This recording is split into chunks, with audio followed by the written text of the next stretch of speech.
Okay. So, my issue is about e-cigarettes because I know on college campus you see them everywhere. Just like walking around campus, people are smoking them, or at bars, you see people with them all the time. So, I want to let you know the harms of like how they can hurt your body and hurt the people around you, and they are not meant for us. They're meant for people who already smoke cigarettes and are trying to get off of nicotine. So, first of off, they're also super popular with high school students, which is shocking to me because um, most high school students aren't even 18, so they can't even buy it themselves. So, there has been a 900% increase in use of e-cigarettes, or there was a 900% increase in use of e-cigarettes from 2011 to 2015, according to the 2016 report from U.S. Surgeon General. And the e-cig industry is growing at a rate of 42% each year. Um, and they just came out in the early 2000s in China, and now they're growing to the U.S. and now they're so popular. Like every street you turn on, there's a vape store or something, and so there's a lot of chemicals that in e-cigarettes that will harm you. So I'll break it down. So there's two like main types of e-cigs. There's like the big one that has like the battery and the tank and the liquid, and then there's also like a small one with like a little stick, like a jewel, and it has a pod that is just like a nicotine liquid. And the big ones have the liquid is like a small amount of nicotine, but the things like jewels have like a ton of nicotine in it. Like one pod is a whole pack of cigarettes, or has the same nicotine as a whole pack of cigarettes. And so in the liquid, there's a bunch of different chemicals such as nicotine, um, pro- propylene glycol, vegetable glycerin, and then a bunch of like additives and flavorings. And then there's also formaldehyde and diacetyl, I think.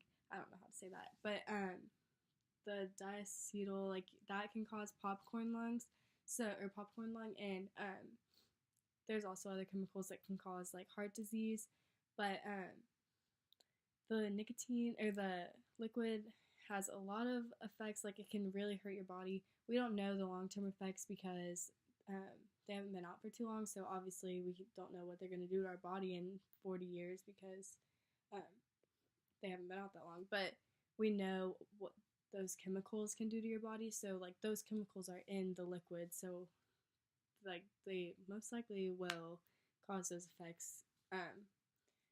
So yeah, you can get heart disease and popcorn lung, like just cancer, and that's not good for you. And if you're pregnant, like I don't think, hopefully, none of young college students are pregnant, but um, if you are pregnant, it can cause birth defects and a lot more like negative things for your baby and for you.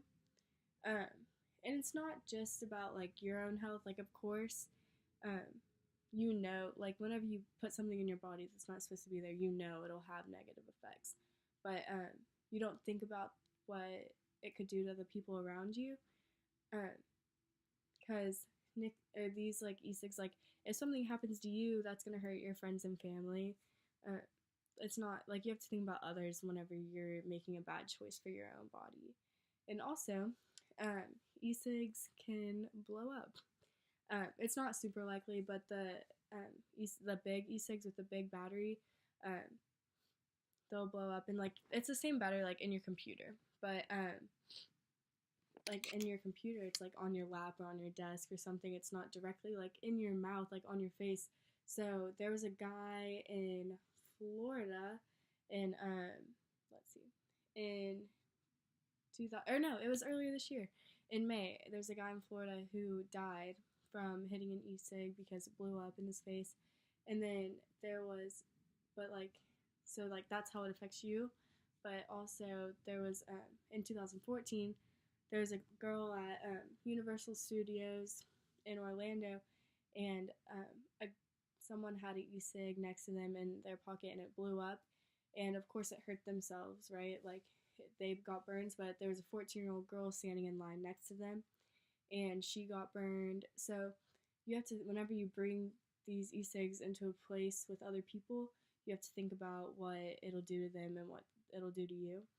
And also, there was a study by Wolfgang Schuler from the Bavarian Health and Food Safety Authority, and they found that vaping, like you can get secondhand smoke from or from regular cigarettes, but you don't really think about it getting it from e-cigarettes because they have like different flavors. Like it smells good, you don't think it'll hurt you, but that study actually showed that it lowered the air quality and increased levels of PAHs, nicotine, and aluminum in the air. So it can actually, like the vape can actually hurt the people around you. And then, like, e-cigs have been, or smoking has been a problem for a super long time. We know that whenever our parents and grandparents were younger, everyone smoked cigs, and they didn't realize how bad it was going to be, but for their bodies. But history repeats itself, and now it's e-cigarettes, and everyone does it, and they don't think about like what it'll do to them later and what is going to happen, like how it's going to affect their body. But it has the same effects as, or not the exact same. Like yes, it's better than smoking a cigarette. If you're going to smoke, don't smoke a cigarette. But it really does, like it really like it's not good for you, and it's not meant for us.